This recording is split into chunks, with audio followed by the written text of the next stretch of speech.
മാമ്പഴം തീർന്നു. കുഞ്ഞു കുരു എറിഞ്ഞു. ആ കുരു മണ്ണിൽ വീണ്ടപ്പോൾ ഒരു കഥ തുടങ്ങി. ഈ കുരുവിനൊരാഗ്രഹമുണ്ട്. എനിക്കും വളരണം, ഒരു ദിവസം വലിയ മാവാകണം. അപ്പോൾ അവിടെ ഒരു കാക്ക എത്തി. കരുണയോടെ കുരുവിന് വെള്ളം നൽകി. വെള്ളം കിട്ടിയപ്പോൾ കുരു മുളച്ചു. ചെറിയൊരു ചെടി മണ്ണിൽ നിന്നുയർന്നു. കാക്ക ഒറ്റയല്ല, കൂട്ടുകാരും വന്നു.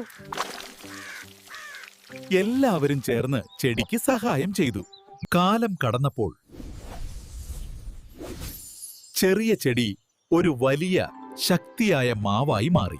മാവിൽ മാമ്പഴങ്ങൾ മഞ്ഞയും പച്ചയും നിറഞ്ഞു.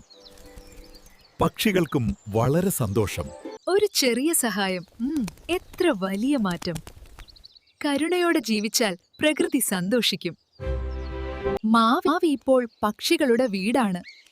കുഞ്ഞുങ്ങളുടെ ചിരിയും പാട്ടും